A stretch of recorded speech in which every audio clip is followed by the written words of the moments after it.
right, my Land Rover has showed up. Historically, these British cars, the Jaguars and Land Rovers, have plagued my existence. But hopefully I can make some money on this one like the last one. Let's get it off the trailer, take a quick look.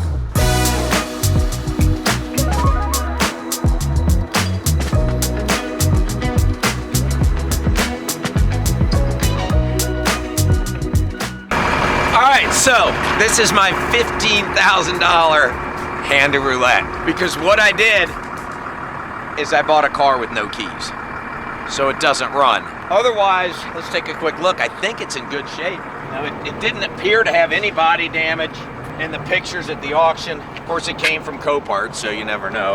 The suspension's down, I'm sure, because it's been sitting for a long time and hasn't powered up the airbags. This thing looks like it's awesome. But let's get it loaded up, get it in the building, get her checked in.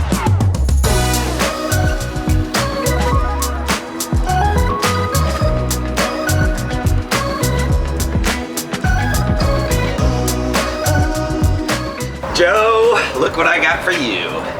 This is your morning surprise. So, I've kind of got a problem. As you guys know from watching our shorts, the #1 most hated car amongst all these guys collectively, Land Rover. Anything British. And I just started their day off with a Land Rover. Not only a Land Rover, one that doesn't run. The cover's missing here, which isn't uncommon when they steal cars. A lot of times they're popping this off and popping that lock to get entry to the car. So what I'm wanting to do is see if we can find the keys. What the heck? Look at this. The stickers from the sun visor are on the seat. How long has this thing been sitting down at the auction? 2025, so a year. And almost 7,000 cars. I can't say I've ever seen that before. There's a key lock box in here from Odessa. If that has the key in it. Shake it. But if it has the key, I am absolutely gonna laugh my ass off. And then I'm gonna run down the street dancing naked. That'll make a good video. It's not something that a good pair of dikes and a 15-pound sledgehammer should solve. Yeah, I got a couple. This is what I can see. Got some kind of security screw on it. Oh no, just torque, yeah.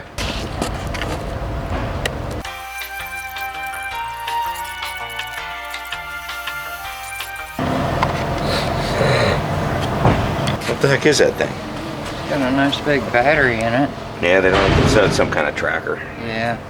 That's too bad. Tracker, come on. Why couldn't it have been something more exciting? Water dripping out of the stove. Yeah, likewise. Water dripping out of the door, that's weird. Mud. Wet mud all the way up to there. Yeah, the carpet's soaking wet. Someone's been in the back. Oh, geez. They've ripped down the headliner back here. At least it opens, yeah. Ooh. It just came unglued. Huh. Probably from all the moisture. Look. I don't see any broken wires. There's not standing water in there, but there's just a lot of moisture all back here. Just like the rear floorboards. And you can see here where there's a line from the mud and sediment that appears to be in some standing water that got in on the floorboard and on these both the rear doors. So that's pretty discouraging. We're gonna end up having to take the carpet out of this thing. Yeah, I'm confused because this really appears to be a water car based on what we're seeing on the back end of it, but it was listed at Copart as a missing altered VIN. Well, the VIN should end in, oh, look at this. 191923 is what it's got on the sticker.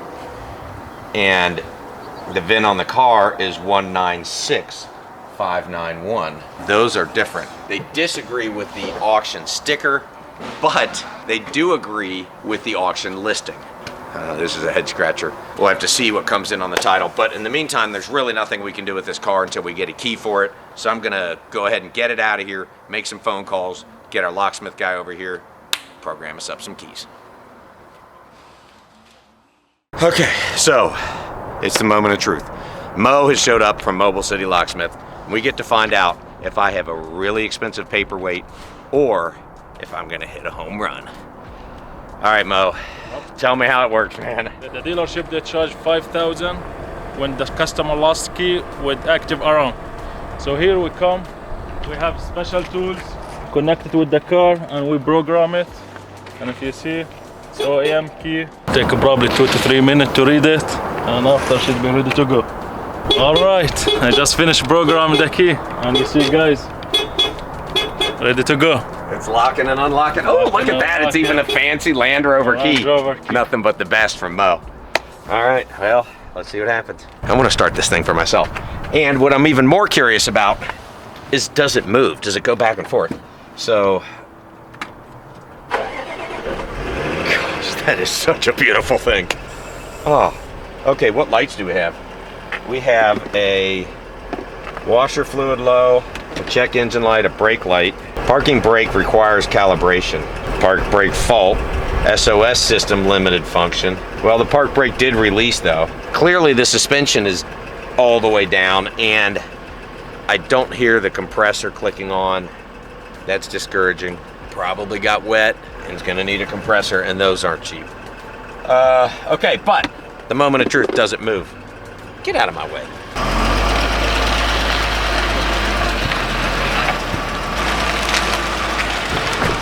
Okay, so good start. It does move. Next thing we need to do is get this thing in there, get it on the lift, start figuring out what all got damaged by the water, check all our fluids, see why this air suspension's not lifting up. We got some more cut out for us, but this is a very good start. Check this out, Dave. All I did was just drive it around the building and the suspension is lifted up. I mean, it's like a self-fixing car. Literally, it's all up. I've still got a tire light. Let me put some air in the tires, see if I can get that to go out too. It's only got 18 pounds in it.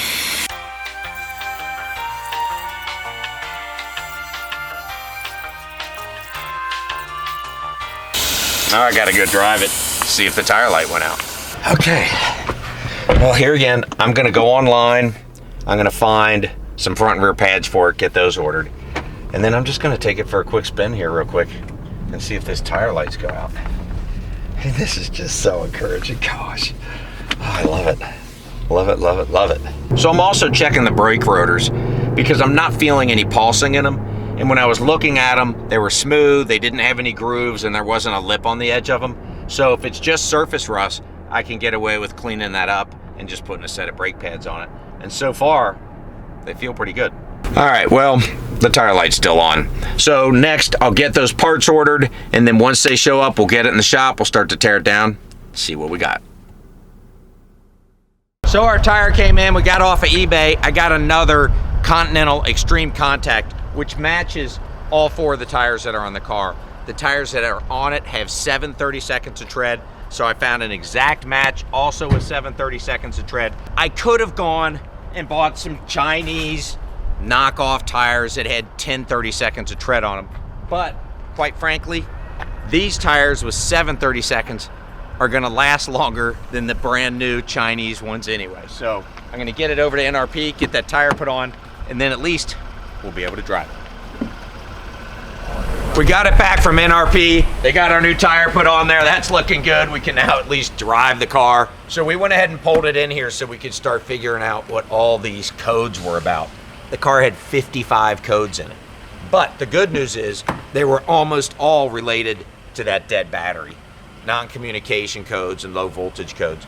So Joe went ahead and cleared them all out, and we don't currently have any lights on the dash, except we have a error message about the SOS system having limited functionality. So Joe's gonna have to diag that, and we got a problem with the radio. You can't change the radio stations or change it from AM to FM. So hopefully we don't end up finding a bunch of cut wires or that they stole the amp out of it or something. Wish Joe luck on his endeavors. All right, so I got an update for you. We got good news and we got bad news. Bad news is we got to pull the interior out of this car. The good news is Joe did find the problem. The amp is actually located underneath these brackets, which are underneath the passenger seat. So when he went to take this all apart, he found water. And it's soaking wet. I mean, it's just drenching here. You can see the water coming out across the floor. So there's really no point in doing anything until we get the interior pulled out of this thing and get it all dried out. George has been a busy man. He got our interior pulled out, got all the seats out of it, got all the carpeting out of it, and the carpet was soaked. So he's got it hanging out drying. But we got Joe over here to look for our amp and our radio. Fortunately for us, it's bolted to this bracket that kept it up off the floor, about 3 inches off the floor, and the thing's dry. So no water damage on the amp. So that was good, but I cannot say as much for the radio. It is underneath the driver's seat, and it was basically just resting on the floor. And as you can see, it's got a clear water line on it, and it's damaged. It's toast. This thing's no good. So I just went on eBay and I found one of these for $380. I got it ordered. In the meantime, while we're waiting for it, George will go through and he'll clean all the mud out of here, sanitize everything. And then any electrical connections that are underneath the water line, the first thing we'll do is we'll pull the connection apart. We'll spray it with some contact cleaner to just clean up the connection. And then we put some dielectric grease on it, which will prevent any future corrosion in there. In the meantime, we gotta hurry up and wait. So George got it all cleaned out, and now Bill has been on it for the better part of the day. He got the rear end all reassembled. That's looking great. We now have seats in the back of it and carpet, and most importantly, he got that new radio installed up under that driver's seat, and he's got it all reassembled. So now comes the moment of truth. Do we have music? Do we have sound? You know, what did this do for us? Is it gonna need to go to the dealer and get programmed? I'm about to find out. No airbag lights, so that's good. Everything got reconnected there. We have a check engine light. I don't remember having that. SOS system limited function. I believe that was there. But what do we got on the radio? It's actually being responsive. Let's see if it'll seek. Yeah. We do have some improvement. We actually have response to our interactions, but we still don't have volume. Well, most likely a programming issue, or who knows, maybe you can't put a used radio in a Land Rover. You never know with these things. We'll have to get Joe on this, but in the meantime, while we've got it over here, we've got all the fluids to do an oil change and the cabin and air filter, so we're gonna go ahead and do that, and then we can get Joe on this radio probably.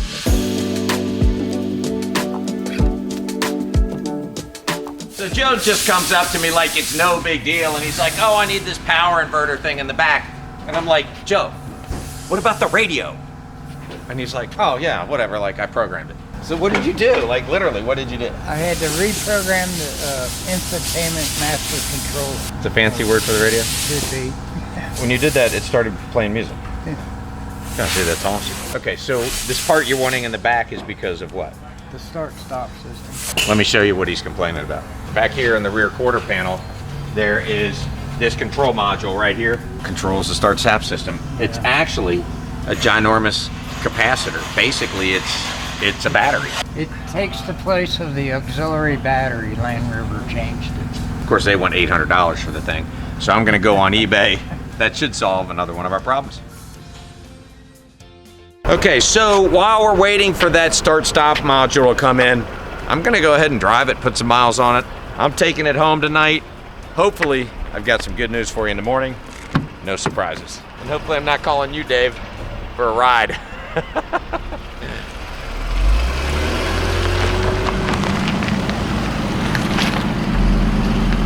Man, this is a nice car. I'll tell you what, if it had a third row in it, my wife wouldn't have let me bring this thing back to work today. Super nice ride, but a couple issues. Obviously, we got that start-stop issue. The check engine light came on just here in the last 5 miles, so we'll have to get that diagged and figured out. And I got hot going home yesterday. This thing has no air conditioning. Hopefully that AC compressor's not down low and got some water damage. I don't know, but regardless, we got to figure out the air conditioning. And we still have that SOS error message. So a couple things still to work on it, but this thing is a nice ride. I think it's gonna turn out great.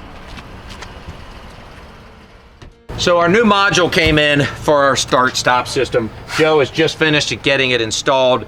So now he's got his scanner hooked up to it, and he's doing his magic to see if that code clears out and if that system resets. We also had a check engine light for an O2 sensor. So while he had it in here, he crawled up underneath there and he took the connectors off of both the O2 sensors, and there was a little bit of corrosion in there. They had been underwater. So he just cleaned up those connections, put a little contact cleaner on them, put them back together. So he's gonna clear that code out as well. Yeah. Then the plan is I'm gonna drive it to lunch and we'll see if that comes back. So hopefully, as long as he gives me the thumbs up on this start-stop system, hopefully we'll just be down to that SOS message. Cheezel Pete's. Those are all checking off. Oh, green. We like green. The other ones never came back. So drive it. All right. One other thing I want to show you is we've got a tech over here, Richard, that does headliners. So he did get this headliner glued back up there in place. It has shrunk a little bit though, which is not entirely uncommon. So we've got a little gap here. Frustrating, but we've got an interior guy who can fill that in and dye it. So we'll show you guys what that looks like once he gets it done. It is a great day at Northern Kentucky Auto Sales because we got the Land Rover back in the shop. Our interior guy has finished the headliner and our last part has come in.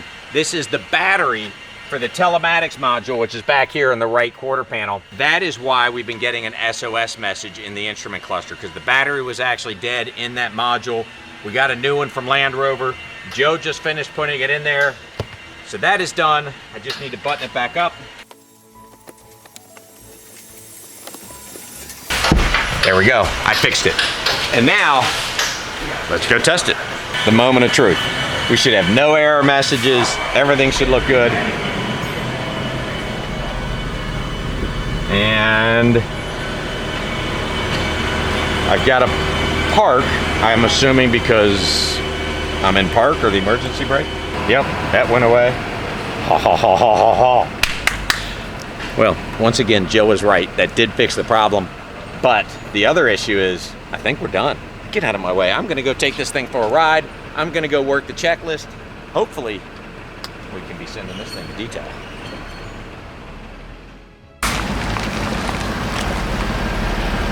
I'll tell you what, it is a really good day when you get to send a Land Rover off to detail. These are hard cars to frontline, and as you saw in this video, just a lot of little picky nuances to getting this thing done and getting it right. But finally, this thing's done. It checked all the boxes. I see why people love these things. I mean, it is a nice riding car. It was a joy to really go do that checklist. But it's time to see if we're gonna make money on this thing. So we will send it off to Connor and the guys over at Legendary Auto Club. They'll get it shined up for us. And then you and I, we can look at the numbers on this thing and see if it makes any sense.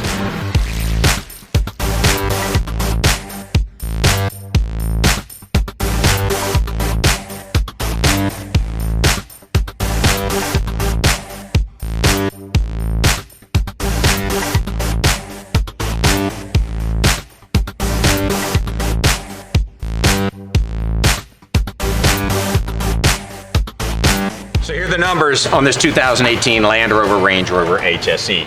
By the time I paid all the Copart's fees, I had $14,840 in the car. And then I spent another $500 transporting it up here from Atlanta, where the other Matt Ryan reigned as the football king for over a decade.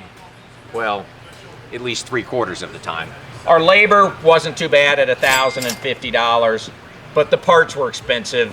You know, that radio, the tires, everything. We spent $2,500 on parts, and then I spent another $250 getting it detailed. So I've got $19,139 in the car where it sits right now. It books out at $28,571, and it has an 80-day on market. Typically, I would put this car out there at 80% because it's a recovered theft, and those sell pretty good because they just don't have much damage. However, the 80 days on market is gonna make me push that down to 77% of retail, which has us selling the car at $22,000. And as you can see, that only gives us a $3,000 contribution margin, which is why I just love to hate Land Rovers. They are fantastic cars. I love them. Quite frankly, I think they're one of the nicest SUVs on the planet. But man, they sure are hard to make money on. That brings us to the end of the video. If you haven't been to NKY Garage yet and signed up, please do so. That Slingshot is almost done. It is 99% of the way finished. We're like waiting on one piece of trim for the hood and a sticker. So hopefully we'll get to take that live next week. If you like this kind of content, be sure to like and subscribe. I'm Matt Ryan, the other Matt Ryan. This is another episode of NKY Auto.